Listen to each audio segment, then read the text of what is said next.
Welcome to The Point of View. This is your favorite current affairs show on television here on City TV. On The Point of View, we pick the right topics, get the right guests, ask them relevant questions on issues that matter to you.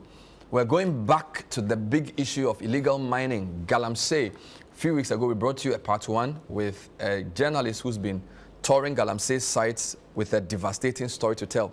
Tonight, we focus on the effects of Galamsey on not just water, but also on Ghana's main export crop, cocoa. We'll delve into the issues when we come back. Stay with us. Welcome back. So tonight we delve into the effects of Galamsey on our drinking water, on livelihoods, and more recently on our cocoa. I have a guest from Ghana's Cocoa Board who has a very harrowing story to tell. We'll also speak to a woman who led a group to demonstrate in the Western and Western North regions about the devastating effects of Galamsey on life there. But before we get into all that, I'm going to bring you 5 quick stories over the past month and a half that highlight how serious the Galamsey menace is getting. So Calvi Setter's report on March 8, 2024, Ghana Water Company cuts water production by 30% in the central region due to Galamsey. And here's the details. The Ghana Water Company in the central region has cut its production by 30% at the Sechehimang headworks as a result of Galamsey activities along the banks of the river Pra.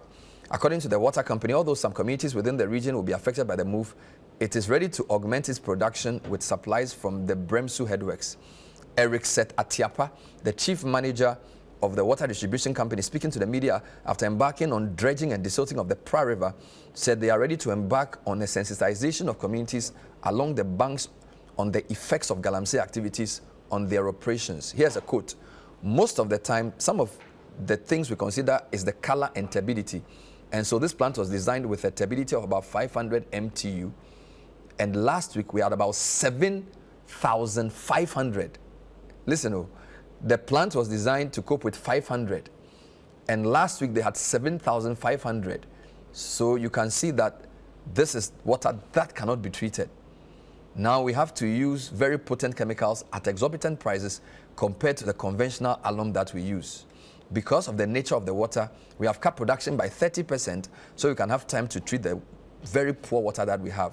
Then he ends by saying, this is not a problem. And the government is fighting so hard to curb it. And we are doing our best by engaging the communities to get Galamseyers off our intake point. I don't agree with the last point he made.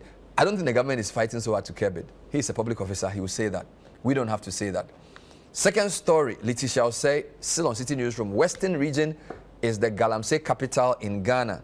This is according to a freelance journalist, the gentleman I interviewed in March. This is around March the 20th. It says, freelance journalist Edem Srem has voiced concerns regarding the destruction of Ghana's water bodies due to illegal mining known as Galamsey.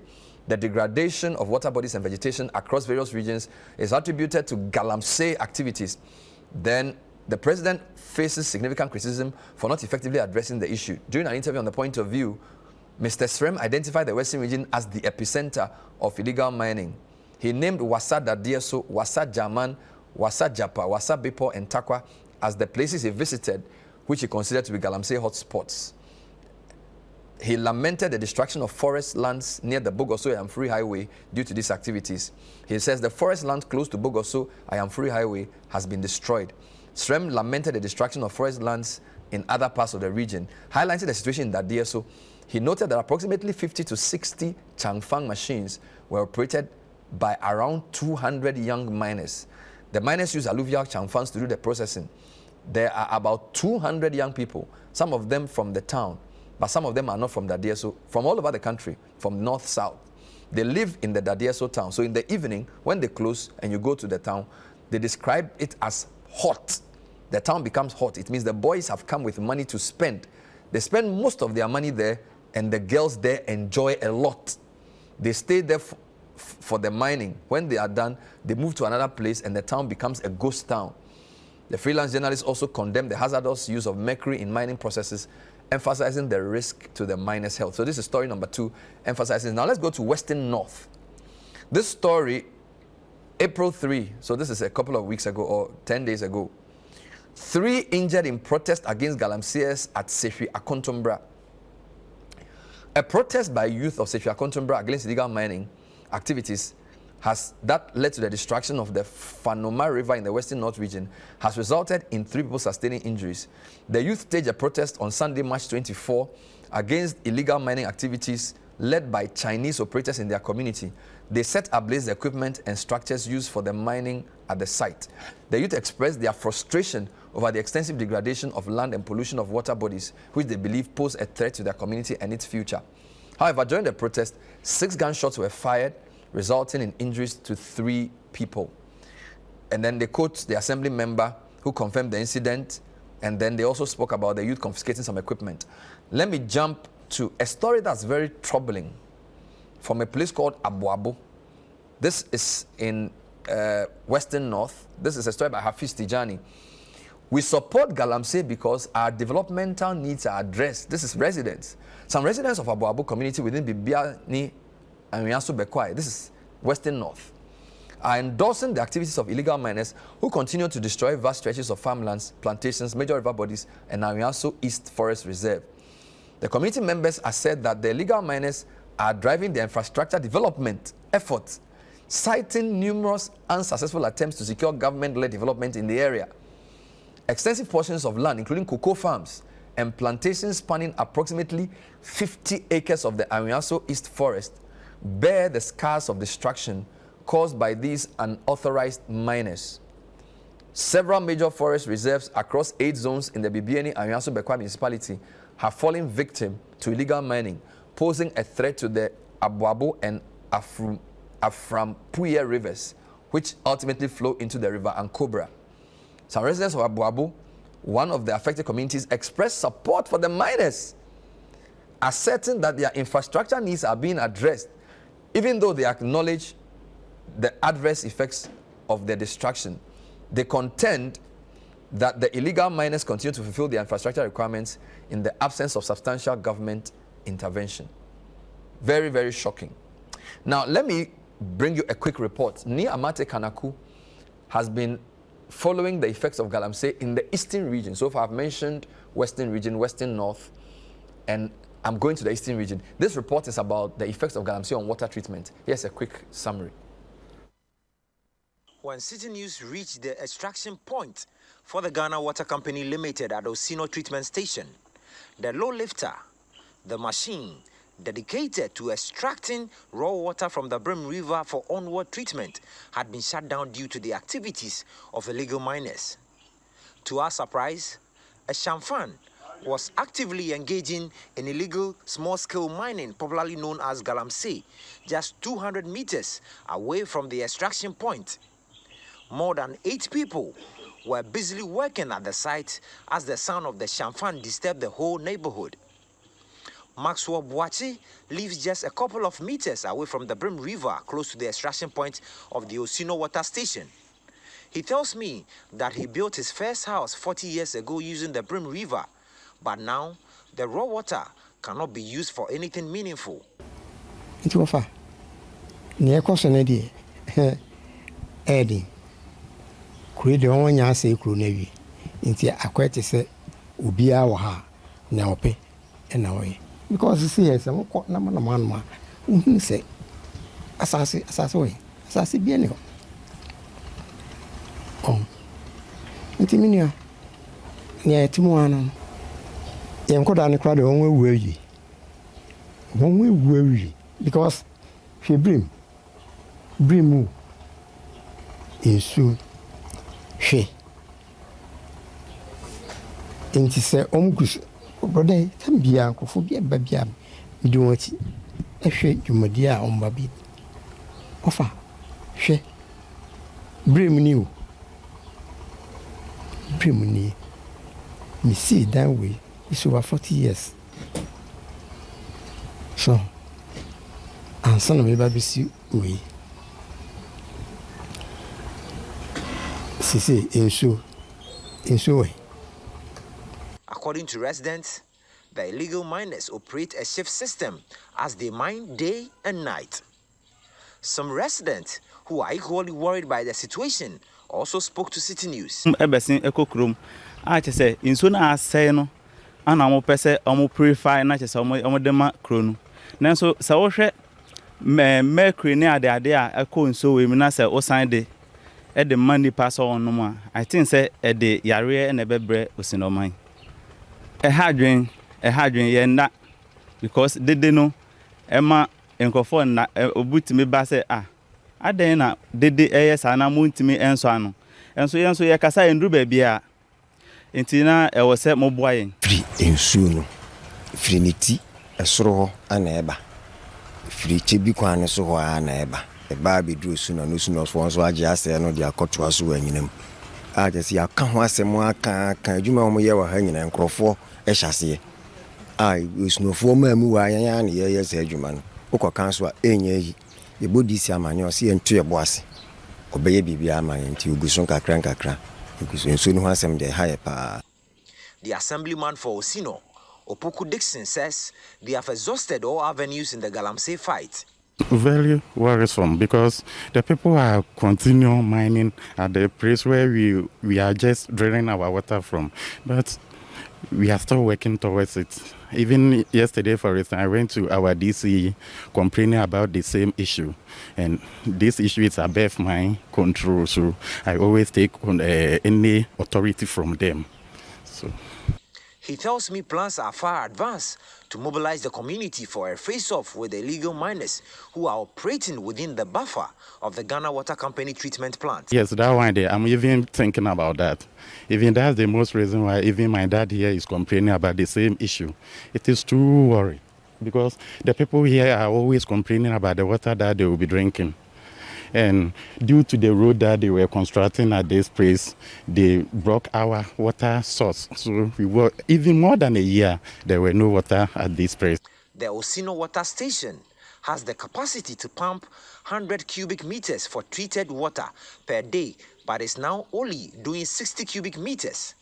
Out of the 24 hours designed for their equipment to operate, it is now engaging only 9 hours a day, as the current 3,000 NTU turbidity of the raw water can damage Ghana Water Company Limited's equipment, as opposed to the expected 500 NTU needed to pump raw water for treatment. According to management of the Ghana Water Company Limited in the Eastern region, its installations at Akemoda, Chebi, Bunsu and Osino water treatment stations are seriously at risk. I've been experiencing turbidity of more than 5,000, 7,000, so you can imagine. So when it happens like that, it's like then the silt in the water is such that, as you say, like some people will say, oh, ice kinky. So you cannot use the water. So that is the situation there. At risk. They are at risk. You see, for us, the concern is the quality of the raw water, which when now which is getting bad, or it is getting to the worst situation. It means we have to increase the cost of production, especially with chemicals. Then we're also looking at the quantity of the water. You see, if at a point in time we don't get the raw water, we cannot produce. Kwadwo Dase, who speaks for the Water Company Limited in the Eastern region, believes water may soon become a scarce commodity if immediate measures are not enforced by government and all other stakeholders. But stakeholders don't come on board to save the situation. In fact, we are heading towards that stage. And I pray, or we pray that all of us, sometimes the fight can be, government, the state, but those of us who are beneficiaries of this scarce commodity, which other countries are suffering from, we all have to come on board. We all have to come on board, because sometimes I see, if you say we use about government, what about we, the locals, the indigenous? That water is where maybe when we are going to farm, we fetch some and take it to the farm to go and work. But now you get there and the water is so bad that you cannot fetch, or you cannot even get the river, you cannot see the river again to leave, let alone fetch. So, in fact, it's a serious concern. If you can see, just about 200 meters away, over there, just about 200 meters away, you can even hear from the microphone, from the sounds, a number of people are actively engaging in illegal mining. You can hear the sounds, the noise from the champagne machine they are using to mine illegally here. I can count close to 8 people currently on site busily working here. And these activities have become the main threat for the Ghana Water Company Limited here in the Eastern region. And as a matter of fact, those working at the Bunsu, the Osino pump station, they are worried because they are spending a lot of money to treat the water they give out to their consumers here in Osino. They believe government should ensure that illegal mining becomes a thing of the past by instituting drastic and robust measures to clamp down on activities of Galamseyers. For City News, Neo Ni Amate Kanaku. So that was Ni Amate Kanaku's report from Osino in the Eastern region. This is still the point of view. I'm going to read an extract from a book which is a compilation of a lecture delivered by Professor Rosma Entuamensa, a fellow of the Ghana Academy of Arts and Sciences. And the book is titled, "Is Ghana on the Brink of Ecological Suicide?" Now, she says, unfortunately, mining activities have had a catastrophic effect on Ghana's water bodies. A critical look at the river basin map of Ghana shows that mining occurs in all our major river basins. Then she goes to list them. The 3 river basins of Ghana are Southwestern River System, which is comprised of Pra, Ankobra, Tano, and Bia rivers. The Coastal River System, which includes the Kakum, Ochi Nakwa, Ochi Asima, Ayensu, Densu, and Toji rivers. And the Volta River System, made up of Red, Black, and White, and Oti rivers. Then she concludes, unfortunately, mining occurs in all of these basins. Let me take you to the Western region. Akwesi Ajay has a report on the effects of mining in the Western River Basin. Despite government claims of progress in combating Galamsey, the reality on the ground, particularly evident in the state of the Pra River as of April 13, 2024, points a dire picture. This prompts youth leaders and environmental advocates to unite in a call for genuine commitment from the authorities to tackle the Galamsey menace. Leading the charge is Elizabeth Aluava, Executive Director of the Ghana Environmental Advocacy Group, stressing the urgency of the intervention. Already, a few have died in open pits in our communities. 4 in Nkrofo, 2 in Anya, and 1 in Telekobokazo. Do their deaths mean anything to you? No. Our cocoa production has reduced, and whatever little we have left will soon be tagged as contaminated with heavy metals. Isn't that concerning enough? We demand action. We need action. We know the excellent work of some of our gallant traditional leaders, like Nanabo Zokaku II. We also know the work of Sadefu Osade Yoadimambedu II is doing. Our own Tumubula Kakwaka III is also doing the same. And others like him, what they have done to keep Galamsey destruction from their lands. We are also aware of the complicit role the state and some of our Nanano have played in the poisoning of our lands and rivers. Rest assured, there will be a time of reckoning for all. If the state won't keep us safe, and some of our traditional leaders are also going to betray us, then it will be up to us, regular citizens like you and I, to stand up and protect our communities. Youth leaders like Matthias Nsia Kopina from our win in the Western North and Nanakaku Ayemia, the youth chief of Zimmerland, decried the complicity of certain state actors in facilitating Galamsey activities, vowing action if the situation persists. There is so much tension in Asemkrum, which can escalate into high violence at any time. The worst of it all is that the number of Galamseyers outnumber the town's youth. With contempt of court and impunity, the elders and the 14 native Galamseyers have imported over 300 foreigners to invade Asemkrum. They are uprooting cocoa trees without even consulting the owners. Asemkrum citizens of the land of freedom and justice are bereft of justice. The people have lost confidence in the police and the judiciary. Money has perverted justice and truth. Nevertheless, they have taken their future into their own hands, channel to the spiritual realm to deal with everyone who has been bribed, even a penny in this case. That government is behind it. We have our DC who is just going. The DC is just going. Because what we are doing is nonsense to him. He is going. Anytime you go and then catch some illegal miners, including the Chinese people, then they tell you order from above. Order from we only have one above. That is heaven. Order from where? Order from where? Order from above. Then they make our cases silly. They make our cases null and void. So I'm not sending any message to the government because the government is right behind it. What we are doing, in fact, it is in our heads. The Chinese in the China or the Chinese in China doesn't know that there is gold beneath this earth. So if we have gotten him with excavators digging our land and then devastating our land and then destroying our water bodies, you know, these water bodies, the same river bodies is what we drink over here.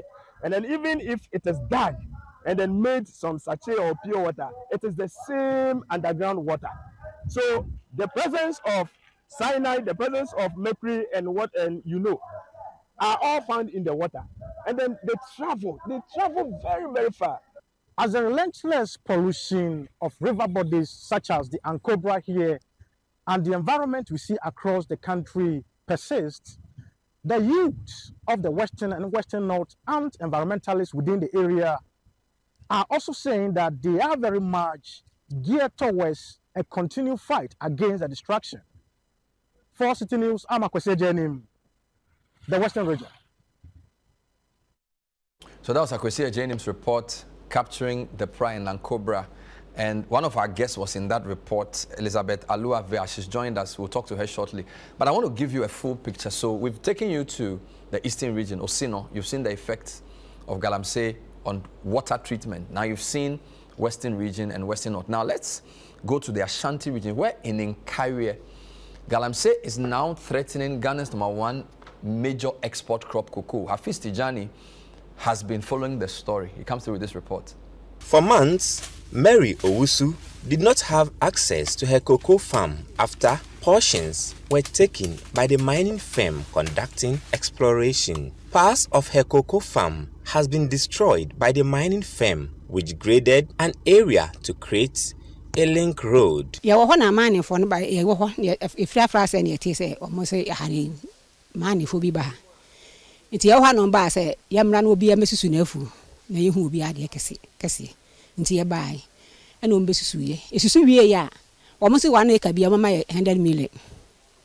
Eh, 100 million a day, a day. You can't almost say, see, I need the any assassin a banner, them a woman. You do some by your Mojuma on Babaye. Until your pie and persuade. Her concerns resonates with other cocoa farmers whose livelihoods and farms are being threatened by the activities of the mining firm. Their farms are part of the newly rehabilitated cocoa farms, an intervention by the Ghana Cocoa Board after an outbreak of cocoa swollen shoot virus disease in the communities. Just as this intervention by the Cocoa Board was beginning to yield some fruits, the mining firm, which insists it has a permit from the Minerals Commission, has already started exploration and threatening the farms. No money, no mususu a man for fu, no susu fu, a fubu or cra, who call for no a Greek for no susu a crano. Methods no mususu and a bursa, ubeko no masusu, a canumcra was ye camiensa.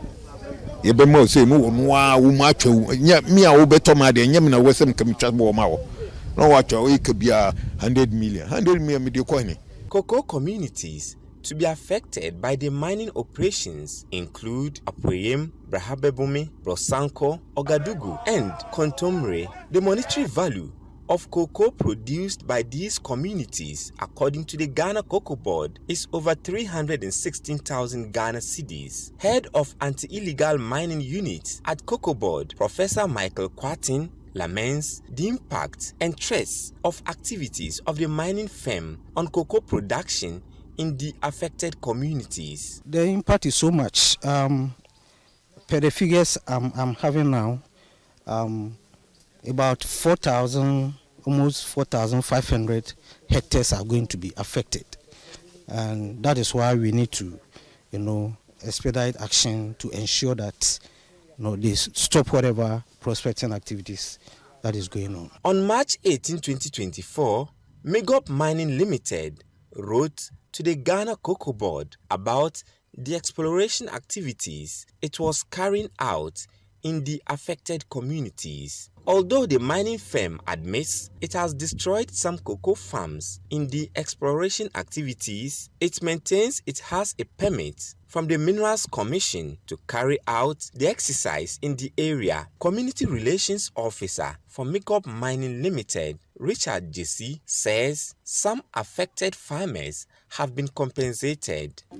We are not destroying cocoa farms as yet. We are doing exploration. We are not doing mining. We are doing exploration. So we are not destroying crops, at least 1 or 2 crops, whatever, to be affected. But we are using the government rate to pay them. So now we are in the exploration stage. We are now coming to development stage before you start the mining. So we are not destroying crops as it has been portrayed. The destruction of cocoa farms is affecting and threatening the livelihoods of cocoa farmers from 5 communities in this area, most of whom are expressing frustrations about the threats of their livelihood. This obviously is threatening cocoa production in Ghana, and the farmers want the government to ensure this activity is stopped. Hafiz Tijani, City News, Apoyem, Ashanti region. So that was Hafiz's report. And by the way, this particular firm is not necessarily in Galamsey. This appears to be an established mining firm. The details are still unfolding. In studio, I have Professor Michael Kwating from Cocoa Board. He is the director of the sector, the head of the unit that is in charge of anti-Galamsey and other mining activities. Prof, welcome to the show. Thank you, Bernard. Great to have you. I also have the other protagonist we had on the previous report, Elizabeth Alua Va, who's the head of the Environmental Advocacy Group for Ghana. Madam, thanks for joining us. Good evening.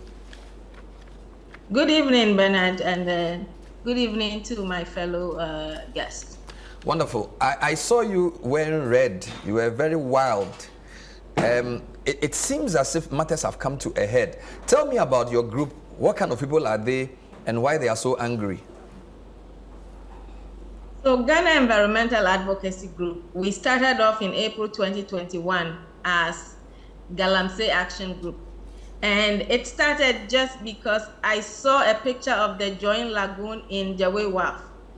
I am in Zama, grew up in the area, and I always had a different picture of Joint Lagoon. So when I saw that picture, I was just disturbed. I couldn't take it. So I went straight to change.org and started a petition. Then as it got on, we decided to form an organization, an NGO, to fight this. We called it Galamsey Action Group. We said something has to be done. We needed to do something about this Galamsey that is devastating and destroying our rivers.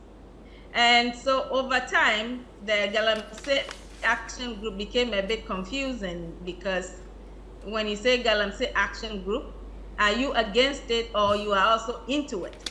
So about a year and a half ago, we changed the name to Ghana Environmental Advocacy Group. We have membership from all over the country, and also members are within Ghana and outside Ghana. So this is how we came about.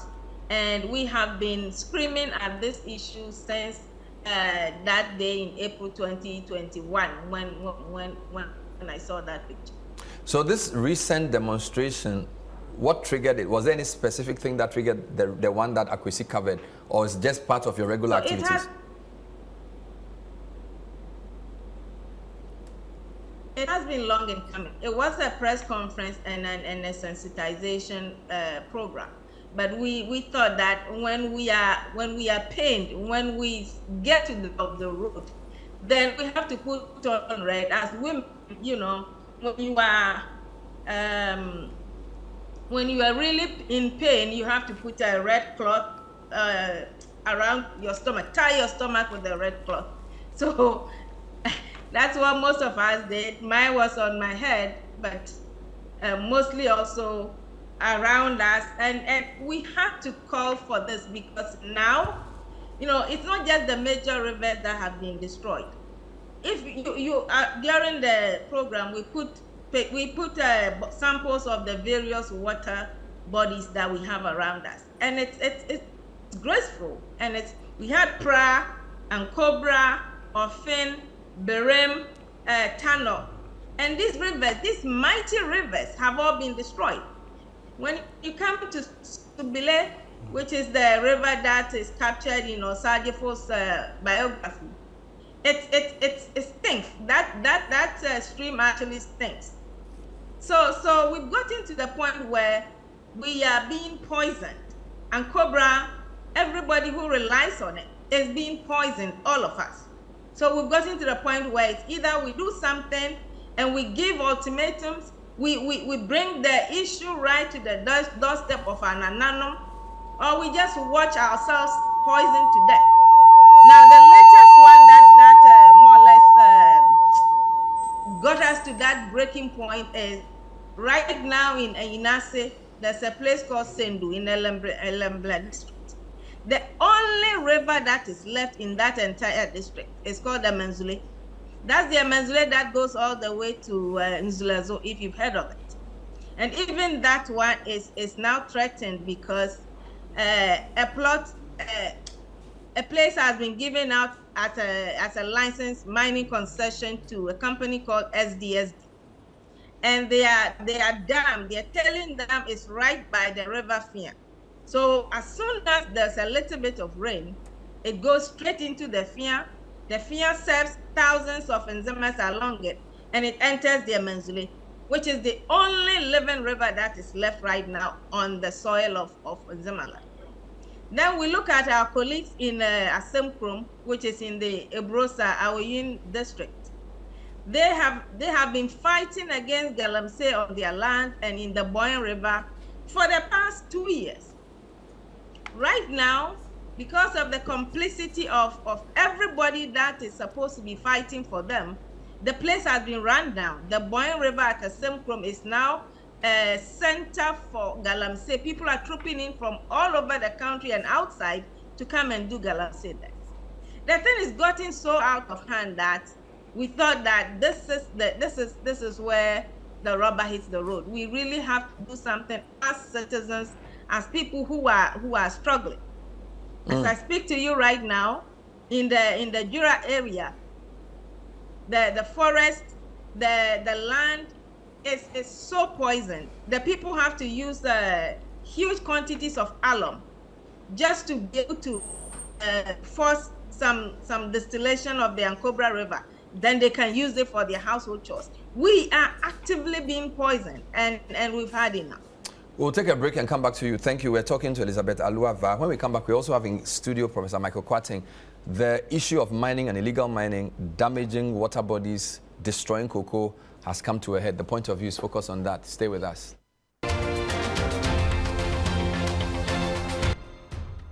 Back, we're still following the Galamsey's devastating trail. In studio is Professor Michael Kwating.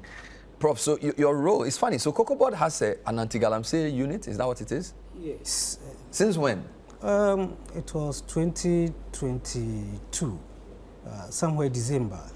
The management, came out with a decision to set up these decks. Because of the destruction of, cocoa and the rates of production are going down, Cocoa Board needs to do something about it, and that is why they were mandated to set up this. Which you heard? Yes. How much have we lost by way of cocoa due to Galamsey? Do you have any numbers to share? You are talking in terms of hectares? Hectares of land and possibly output of cocoa. Okay. In fact, we are still, collecting data, but in estimation, I can say about over 22,000 hectares of, farmland. 22,000 hectares? Yes. What is 1 hectare like? 1 hectare is about 2.47 acres. 2.47 acres? Yes. And you've lost 22,000 exactly. hectares exactly. of cocoa farms? Sure. Due to Galamsey? Yeah. Since when? That is when I I would say up to date. Since you started because work? we are even still taking data. And you started working in 2022? 2022. Where are these lands? Which regions are we talking about? We are talking about Western South, Ashanti region, Eastern region. These are the main hotspots. When it Ashanti, comes to Western, Eastern? Eastern, yes. And then we have few ones coming from Western North, and then for the lowest being Brongafo. Serious? Yeah. And this is it in people voluntarily giving their farms to miners, or is it a forceful takeover? What form does it take? Yes, most of the time the illegal miners or the miners will come and tell you, oh, it's the farmers who are giving out their farms. In fact, when you go in, you find out that it is not even the farmers.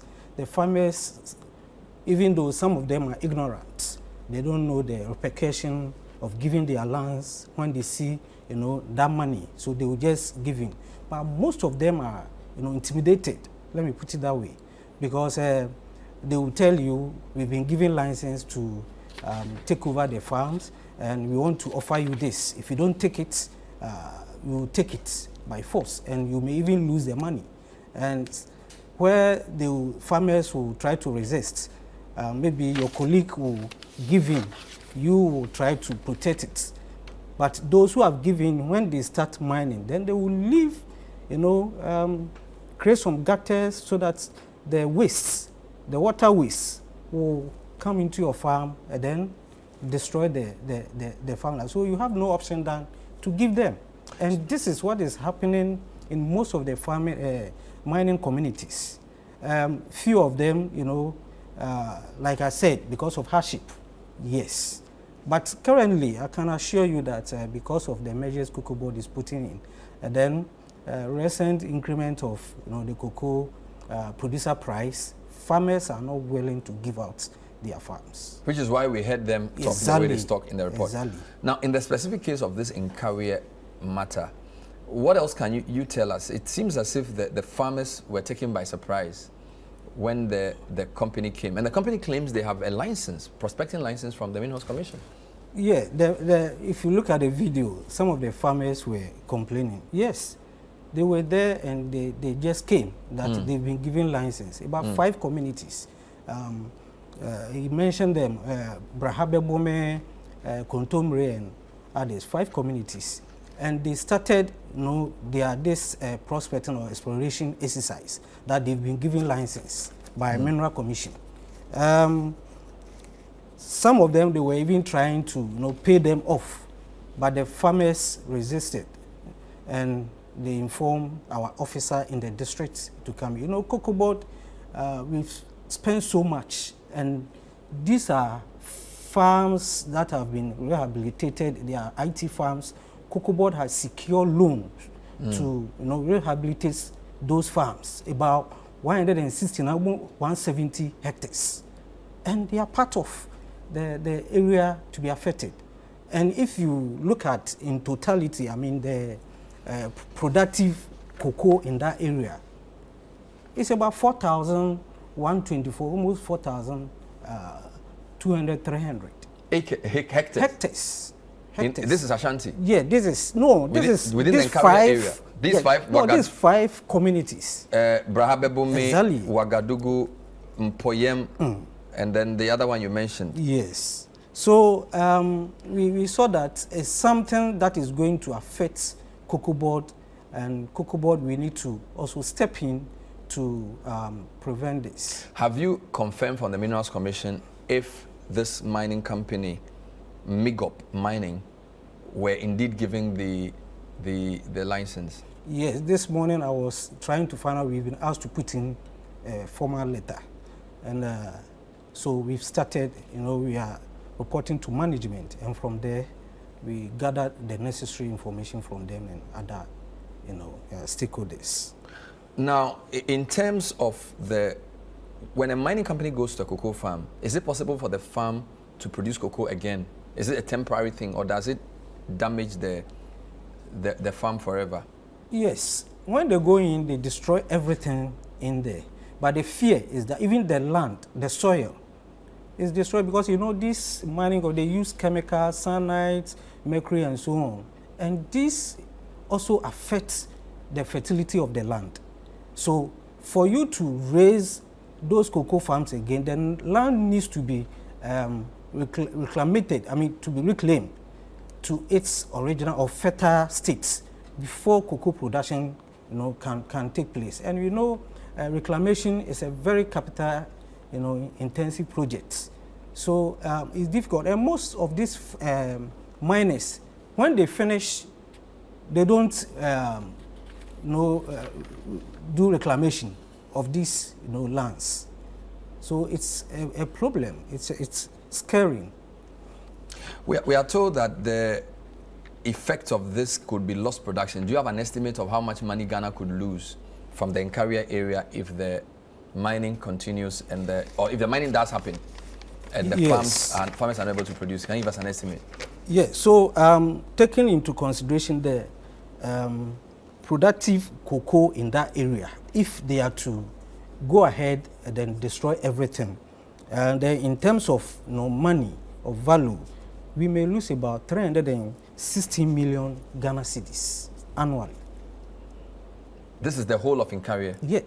No, we are talking about the 5 communities. Just the 5 communities? Just the 5 communities. So you mean there are more farms within Nkaria than just the 5? Exactly. And 300 and what? 16,000 or million? Million.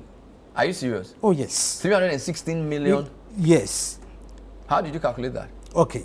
So we are saying that about 4,300 hectares. 1 hectare is about 2.5 acres. Good. And then we know that so if you multiply 2.5 by 4,300, that should give you about 10,859 acres, right? Wow. Good. Now, every cocoa tree is supposed to produce about 2 kilograms per ton of cocoa beans. Do you understand? Yeah. So if you convert 1 acre to that, is going to be 0.88 per ton per 1 acre. And let's multiply that one by 10,500. It will give you about 9,556 tons. Do you understand? And currently, 1 ton of cocoa is about 33,120 Ghana cedis. So that's how you came by the calculation? Exactly. Let me come back to Elizabeth. I'll come back to Elizabeth. Va, thanks for staying with us. We are showing some videos, and Enim tells us that the Ankobra, children used to swim in it in the past. Do you know which period it turned this way? Do you have the history of when the Ankobra became this brown water body? So Ankobra has been turning brown for some time. I would say about 5-6 years. Earlier on, it has started, and then there was a lot of hula baloo. So if you remember, some work was done around it, and it started regaining its color. But since for the past 5 or so years, it's been getting dirtier and dirtier by the day. What you see when you roll those videos are children that are actually swimming in the Ankobra Adjura dominase. Yes, they climb the children will always be children, and what hurts is that we are destroying the childhood of these kids and then killing them in the process. They would go on the bridge and then plunge into the river. And everything, whatever is entering all their apertures, it's all poisoned water. Because not only is this Ankobra dirty, it's also very, very poisonous. Lead, mercury, arsenic, cyanide. It's full of it. Okay. You see open different Galamsey or different mining companies dropping their garbage into it. There are a lot of small streams that have been poisoned and are getting straight into this. And we tend to focus only on Galamsey. It's no longer just Galamsey anymore, or just individuals who are illegally mining. Even the ones that claim to have a license. In the Jura area, that is the headquarters of destruction of the Ankobra. There are companies with mining licenses being pushed with the support from high places, and they are in there. They don't care where they send their waste. It's entering into every stream, every river in those areas. They all end up in the Ankobra. And that is what these children are, bathing in. One question we get asked is, if Galamsey and mining is destroying so many things, why aren't the people angry? In fact, there was a story we read from Western North, a place called Aboabo in Bibiani and Miasu Bekwai, where some of the people say the mining companies are helping them. Apparently, I read that story earlier. They are saying that they are driving infrastructure development because government is not doing anything. I mean, are the people of the Western region angry about this? If they are, why aren't we seeing more protests? Why aren't we seeing them rise up like you've done recently?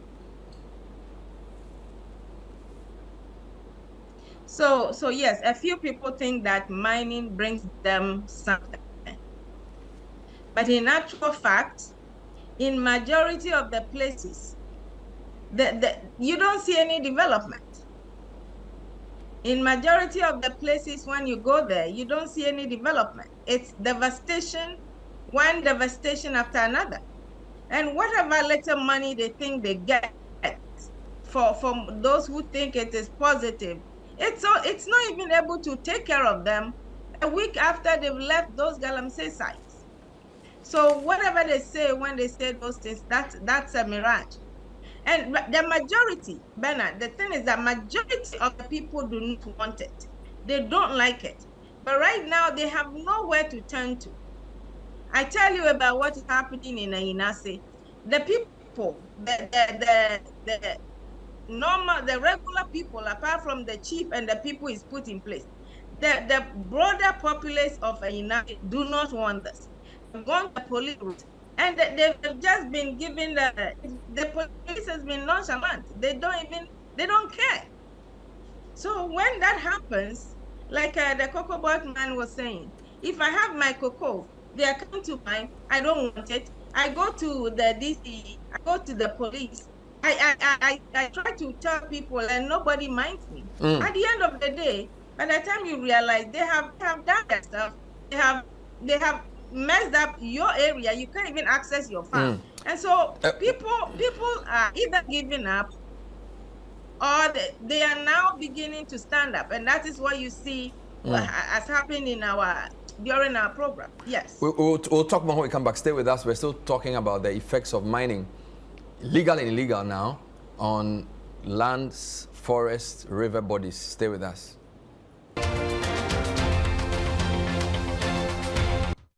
Welcome back. This is still The Point of View. We're looking at the effects of Galamsey predominantly on water, on mining, on water, on cocoa, and also on forest. My guest in studio, Professor Michael Kwarteng from Cocoa Board, Elizabeth Aluava from the Ghana Environmental Advocacy Group. Prof, there's a story 3 days ago, Ghana's cocoa risks possible ban over Galamsey-induced contamination. This is the former CEO of the EPA, Henry Kokofu. He's issued a stark warning regarding potential embargo on Ghana's cocoa being exposed to the global market. Now, he's from EPA, he's making this caution. Is Cocoa Board aware of this? Is this correct? Yes. What we are saying, if nothing is done to stop these acts, we may lose, even our position as the #1 premium cocoa in terms of, quality. We all know that the whole world, Ghana cocoa is the best. If we continue to do this, then we are going to lose that because the quality of our cocoa beans are going to be affected. Seriously, I know our Cocoa Research Institute is carrying on a research on that. and I'm sure they will come out with their findings. But what we are all seeing, we stand the risk of losing. So he's right. There's also a report about the EU banning cocoa, which has been grown based on deforestation. You're aware of this, and that's a separate issue from this one. Okay. And that again, you know that in some of the forest areas, people are doing mining in forest zones, which so some are co-terminals to cocoa farms. Yeah. I mean, this must be quite serious that already you have the lowest production in the past 10 years, the highest price on the cocoa market, and yet we are sabotaging our own ability to sell our cocoa. And I think we've not realized the benefits we are getting from cocoa production as a nation. Cocoa board is doing so much, and cocoa production is offering us employment, even road construction. Our cocoa farmers, that is where they have their livelihood. So I think as a nation we should begin to assess the importance of the cocoa production in it, because if you remember in our primary school, when you talk about Ghana commodities, it's cocoa and then the minerals. So there's no way we can put cocoa aside and concentrate on the mineral. Our water bodies are, they are all going. Now, for farmers to even get water to nurse their crops is very difficult. Some buy sachet water and take to the farms for just to wow. Yes. Is that bad? And this is happening. It's happening. Madam Elizabeth, final point. What's your message to Ghanaians generally? Because it seems as if those in the mining areas are aware of this, but a lot of people who live in Accra or places where there isn't mining may not get the seriousness of this. So I want you to speak directly to Ghanaians as we wrap up.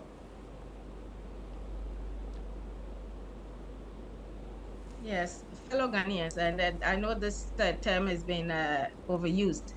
What is happening right now is not only affecting the people who are directly affected, because all these major rivers, the Pra and Cobra or Fin Berim, they all enter the sea. And so in Ankobra, you see that even the sea is polluted because of the pollution of the Ankobra. So imagine all of this mess ending up in the sea. The fishes that you have on your plate are all poisoned. The food, most of the people along these rivers, this is all they know. And even the water system they have, sometimes they are giving some boreholes. Boreholes don't work for them. So these rivers are what they know. They will take the rivers, put alum in it, think that it is clean, and use it for the food that you get in your market in Malata, in even the poshest, shopping centers. So no, the poisoning of the land is not only affecting the people in the hinterland. It's coming to your table, and it's about time we all start up. The cocoa. Look, cocoa is being cut down in places like Jura and other areas. And it's not just even the people that are